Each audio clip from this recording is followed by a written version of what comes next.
And you know, I've been asked to describe this job a lot, and it's pretty much we service you. We're here to serve y'all. That's my number one job. And, you know, we get, you know, y'all need somebody to talk to and vent to, run problems by.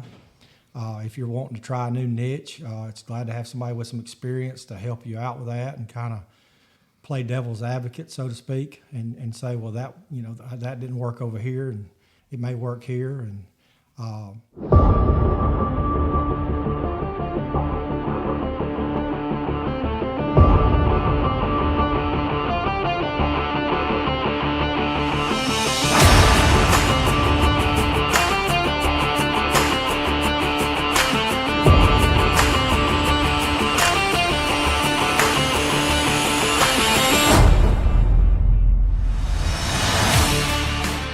Welcome to Life on and off the farm, brought to you by Cherokee Farmers Cooperative, right here in the heart of Center, Alabama. I'm your host, Seth Eubanks, and each week we're diving into the stories, the people, and the work that make up life on the farm and beyond. Here at Cherokee Farmers Co-op, we're not just about farming, we're about community, tradition, and innovation. Whether you're a lifelong farmer, a newcomer to agriculture, or just curious about rural life, this podcast is for you. We'll explore the latest in farming techniques, the challenges our local farmers face, and how the co-op is supporting sustainable agriculture and the local economy. But it's not all about the fields and the crops. We'll also share stories from the people who live, work, and thrive here in Cherokee County, Alabama. So pull up a chair, maybe grab a cup of coffee, and join us as we talk about life on and off the farm.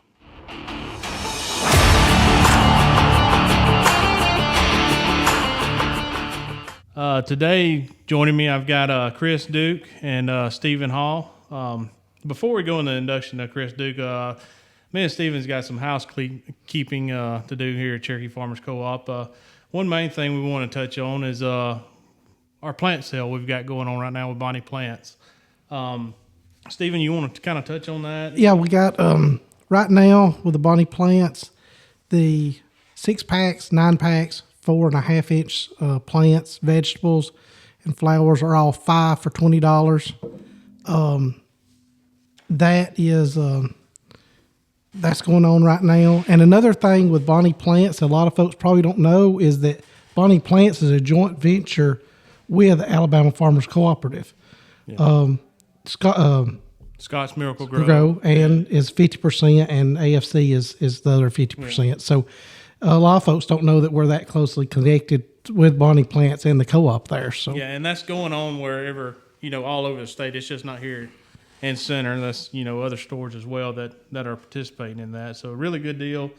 Probably the cheapest place you can buy per plant is probably going to be at your local co-op store. So we want to throw that out there. Another thing we're getting kind of addressed about or, you know, talked to is our turf program. We've got a turf program here that we do at Cherokee Farmers Co-op. Go over the Bermuda, Zoysia, and Centipede, and we kind of got a breakdown through the year of what to do each month. And you want to touch on that, Stephen? Yeah, we got, of course, right now we're kind of getting out of the stuff starting to come out weed-wise. So the pre-emerge is kind of, you know, getting to the end. That's awful. So now we're working on some weed and feed and stuff like that on the centipedes, and then you know, then you get into the summertime, we got some sprays that you can use on the centipedes. Trimac, Image, Speed Zone Southern, just depending on what kind of turf you got. Yep. Look at those. And another thing that kind of we get asked a lot and is what kind of fertilizer do you recommend for your yard? Well, you know, it's all over the scale. And basically, if we can make an assumption, you know, we've got some different brands, but one thing we do here, a lot of people don't know, is we can do soil sampling. We send soil samples off. We send them to Waters. I know some other co-ops may send them to Auburn.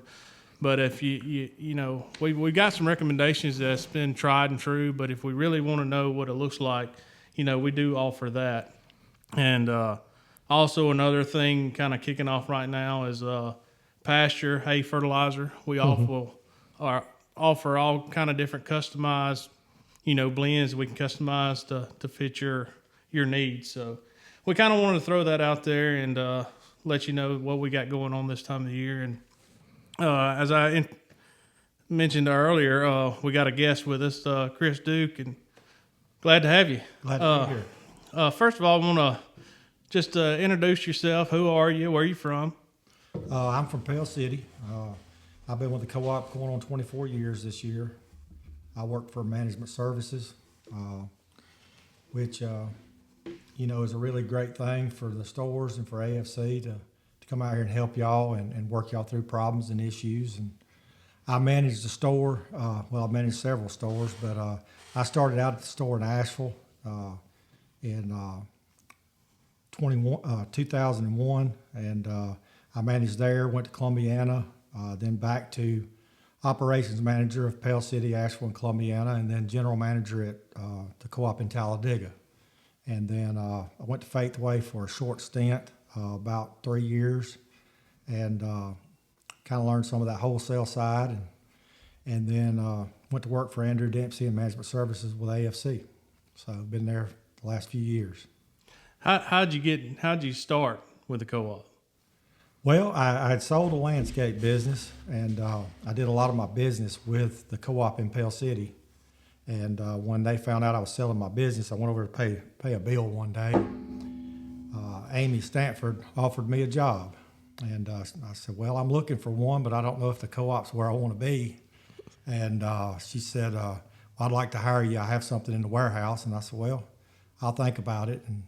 And I did, and I went back and worked in the warehouse for her for several months, and then she left and got a visit from Mitchell Cooper and Gary Wigley, and they hired me to run the store at Asheville to manage it. So that's kind of how I got started in it, and no plans on staying this long, but I'm really glad I did because I enjoy the co-op, I enjoy the people, farming, hunting, I enjoy all that stuff, and I think God had a plan for me, and this was it. That's awesome. I didn't know that, but that's awesome. Stephen, you got any questions so far? You talked about going to Faithway and stuff. What is some of the different roles and stuff that you have had? I know you said you was a manager and did some other things, but like, how has some of those roles been different? Yeah. As far as, general manager, managing a store, your time at Faithway as a general manager, that kind of thing. How does those all how do they differ and how are they kind of similar? Well, I've kind of done a little bit of all of it. Like I said, I started out in the warehouse at Pell City, and then got promoted to manager at Asheville. And managing a branch store is a little different from being the general manager. I think as far as general manager spot, there's a lot of pressure put on a general manager out here, especially with multiple locations. So just the training they have to do, the work they have to do, the hours they have to put in is, there's a lot to that. At the branch stores, those guys do a lot of work as well. It's not that it's easier. It's just they can focus on their location and their location only. And I think good leadership from that general manager position helps those stores. So as far as, running the stores, they're a lot the same. Each store is different in how they run and the products they have, but just good, hardworking people to do those jobs, and a love for the land and for people. You said being a general manager is kind of hard at some times. Did you have a mentor when you was being a general manager? I did. I had several people that helped me throughout. Mitchell Cooper was my district manager, and he was a big blessing to me. I could always talk to him when I had a problem or an issue. Wayne Gillum helped me out a few times through the years. I could name a lot more people, but just multiple people that I worked with that kind of helped me and guided me and steered me. But I would say Mitchell's probably been the biggest influence in what he did for me, and as far as from a district manager standpoint. What do you think? How does that important for a manager to have somebody to lean on someone like that? It's very important because we being general managers, and I'm kind of talking for myself. a lot of times it's hard to lean on somebody else that's, not been there, being a branch manager. Of course, they go through a lot too, but somebody that's been there, kind of like you said, Mitchell Cooper, that's very important for, a manager to lean on, to have somebody to vent to. Yes. I've been asked to describe this job a lot, and it's pretty much we service you. We're here to serve y'all. That's my number one job. And, we get, y'all need somebody to talk to and vent to, run problems by. If you're wanting to try a new niche, it's glad to have somebody with some experience to help you out with that and kind of play devil's advocate, so to speak, and say, well, that didn't work over here, and it may work here. And so, I mean, there's a lot of things that we do that go unnoticed, whether it be, you need some chemicals from another store and I'm on a route and I can bring them to you, or, just an extra set of eyes on your financials, your balance sheet, your depreciation sheet, just somebody, because y'all get so busy that sometimes that type of stuff will slip by you, and it's nice to have another set of eyes looking at all that stuff, and somebody, like I said, just to talk to, and when you're having a bad day. Right.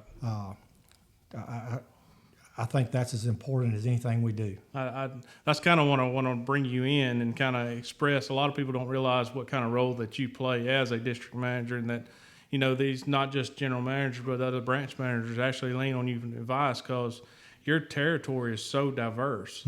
If you want to go in that, what is your territory? Well, I go basically from center all the way to Troy, and from Georgia to Mississippi. So Central Alabama is my territory. And you're right, the diversification at these stores, I mean, you have some that's pretty much all retail with light farming. You have some like yourself up here that are heavy farming and lighter retail. Yeah. And thankfully, the way I came to the system and managed the way I did at the 4 different stores, I had retail and I had crops, and cattle in between there. So, I think it's good to have somebody with experience out here that you can talk to, and somebody that, you can respect that's been there where you're sitting. And I think that's very important. Yeah. Well, Chris, do you see with the diversity, a lot of these places, down in central Alabama, more around Birmingham and stuff, where we're getting more population growth and stuff, do you see some of the co-op systems going more of the retail side, because we are losing some of the croplands and stuff there, to different things? And or what are some of the things you've seen over the years as far as, the number of farms and that kind of stuff, and the size of farms and that kind of thing? Well, there's a lot of diversification that's been going on for, probably forever, but I've seen more of it in the last 10 to 15 years, because we were just, here to serve the farmers. And now we've got so many hobby farmers, gardeners, backyard chicken folks. And, we've had to kind of change from that big farmer mentality down to the smaller farmers. Everybody makes a difference, And we love all of them, no matter what size they are. Yeah, we do. We love all of them. And, we want to help anyone who wants to help take care of their land or help be an ag or feed an animal. That's what our goal is, and that's what we're here for. So yes, I've seen a lot of diversification through the years, and I think there's still probably some more to come. Yeah, we're definitely changing from year to year. Like we can look back, as I started here in my role, as assistant manager when I first come in, how much we've grew, and the things that we've changed over just a short time. We got to keep up with it. Yes. Yep.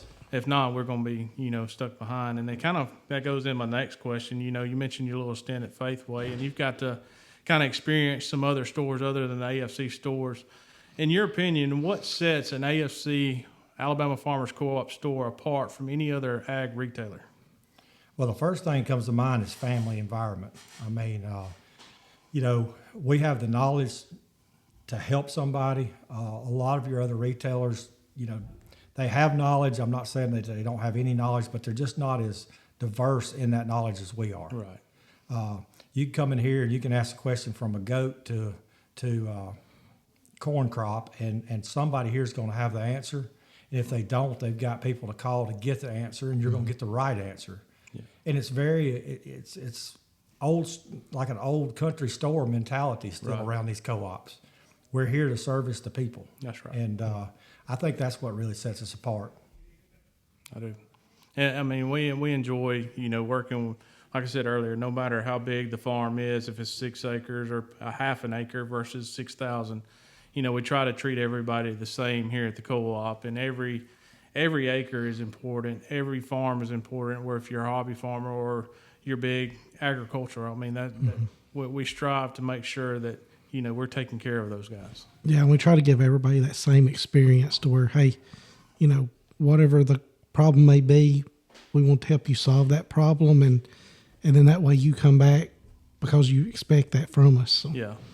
Yeah, I had somebody contacted me that had listened to our first episode and said, man, I think this is great. There's so many podcasts out there that talks about the grower aspect of it, but nothing that really shines on an ag retailer side and getting our side of, some people say, oh, they're ag retail, they're just out to get money, just charge. And that's not what we try to do. We try to get the best prices, and we're trying to be the fairest that we can. We're just not, because we know we need those growers, to keep coming back to us. So we need to keep them, like we're in a fertilizer business, and, somebody brings in a fertilizer sheet and I'll look at it. I mean, I'd love to sell fertilizer all day long, but if I know that the fertilizer is going to put that man out of business, 2 to 3 years, I'm going to say, hey, do you have access to chicken litter? And he kind of looks at me funny. He's like, don't you sell fertilizer? I said, my goal is to keep you in business 10 plus years, because if I keep you coming back to me, you keep me in a job. So that's very important. I think that's what kind of sets us off apart from, other people that really just want to push product and, just try to, get something out the door. We actually care about that. And I think that's why we've sustained for so long, because, you grow your clientele to, you're wanting them to be successful. Yeah. You can sell them a whole bunch of stuff, make a lot of money right then, but then 5 years down the road, what's it do for any of you? So I think that's why we've been successful too with that. Right. And being successful, so many years. We just had our last year, just had our 92nd annual meeting. That's 8 years from being in business for 100 years. There's not very many companies going to say that we do that. And it's just not us. It's, we owe that to our growers too. But, that says we're doing something right. Yep. And, we keep our best interest is in the grower and the customer. So we take criticism, like that, and we try to work on stuff that we need to. So. Well, I think, as far as things that set us apart too, just sitting here listening and talking, I look at us as stewards. Right. We want to be good stewards to our customers, to our employees, and to the land. And I think that's what really another thing that sets us apart is it doesn't matter what piece of property it is or how big it is. We want it to be the best it can be for the customer as well as for the environment. Yeah, I agree. You got any questions over, Stephen?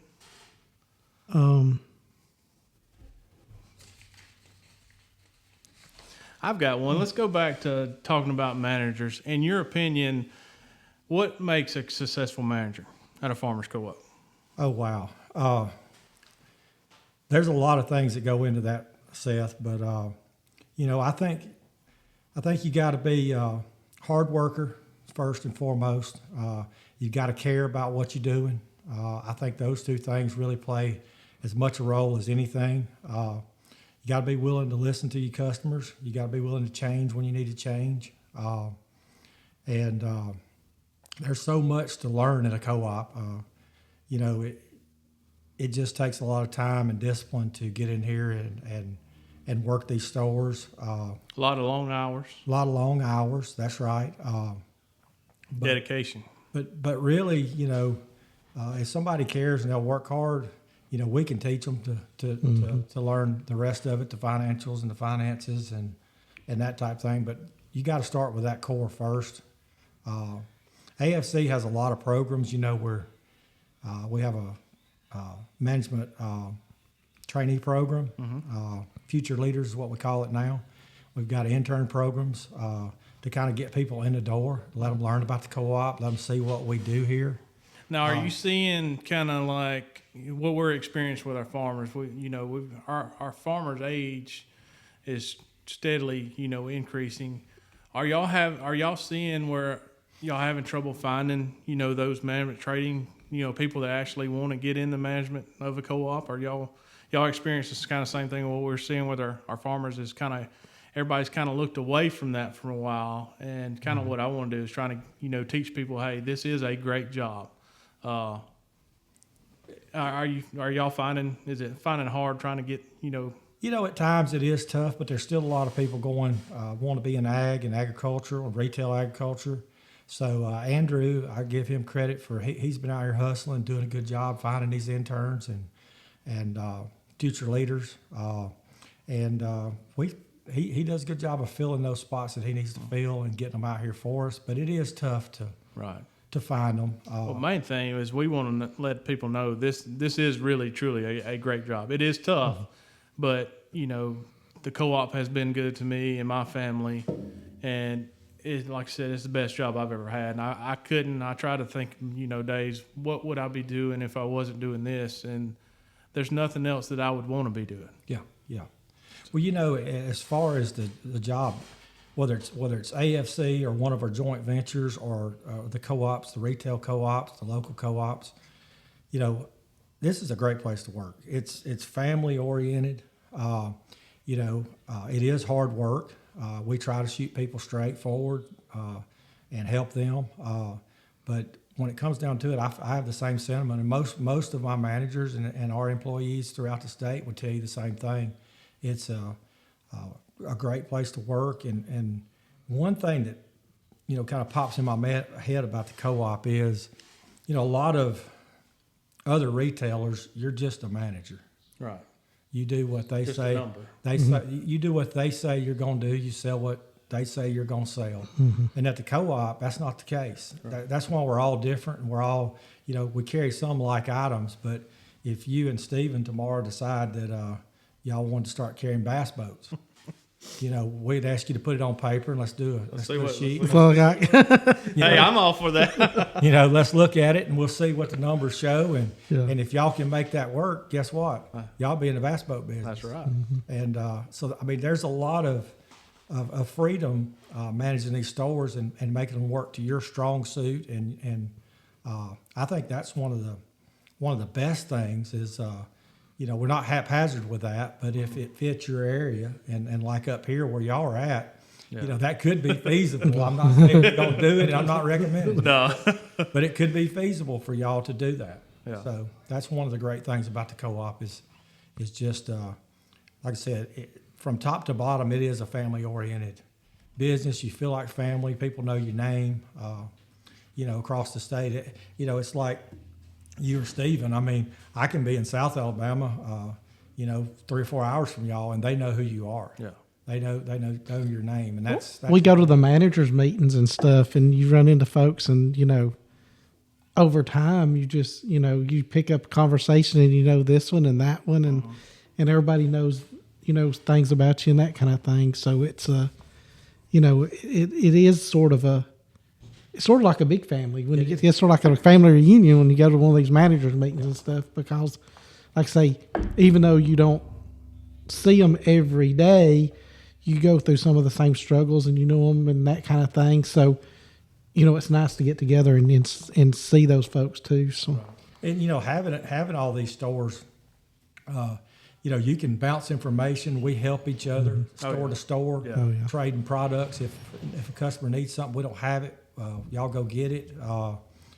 It's like I said, there's just a lot of freedom, a great environment. They're like our partners, all the other stores we're just partners together in this. And same with AFC and the joint ventures, we're just, one happy family, so that's a really good thing. That's awesome.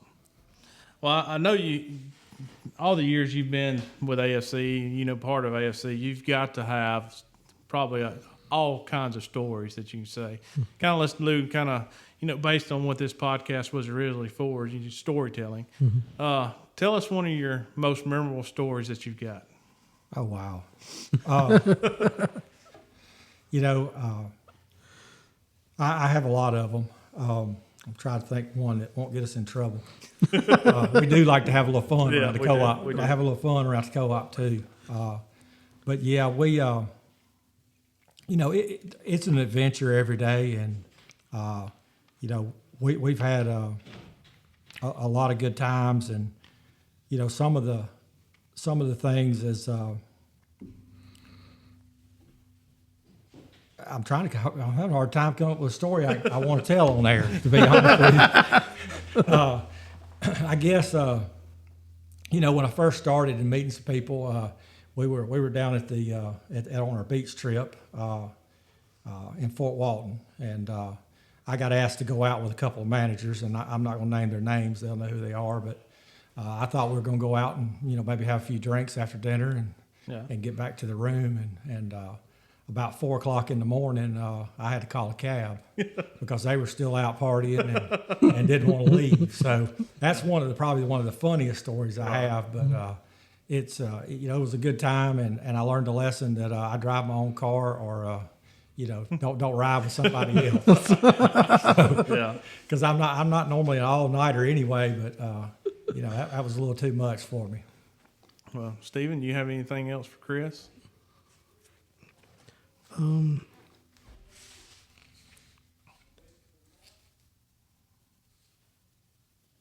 See.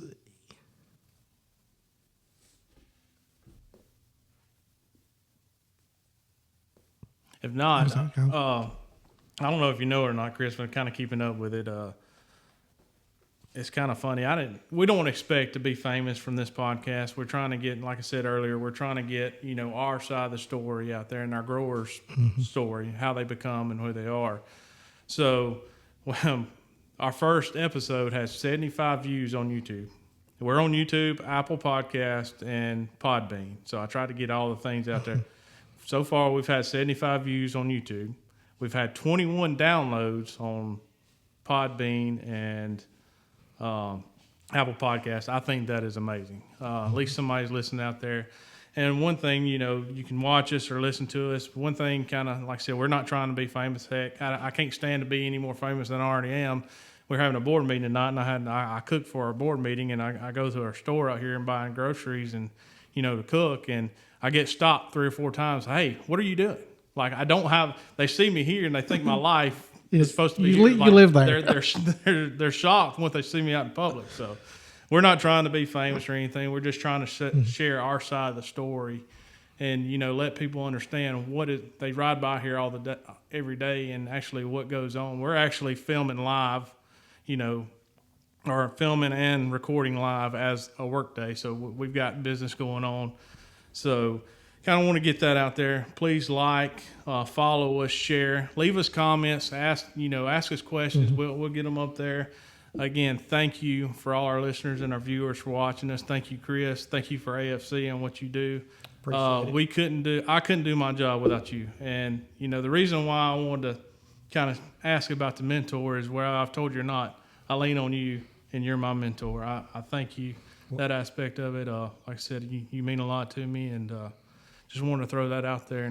And over the years, Chris has been one of mine also, because in other roles, y'all had a longer. We've had a kind of I guess, further back history of that kind of thing. So, even when I've had some other jobs and stuff, I've been like, hey, Chris, I need to talk to you about this. So, I think all of us, at some point in time has done that. So yeah. We have, and it's important to have people to lean on. And I appreciate y'all, and AFC appreciates everything y'all do.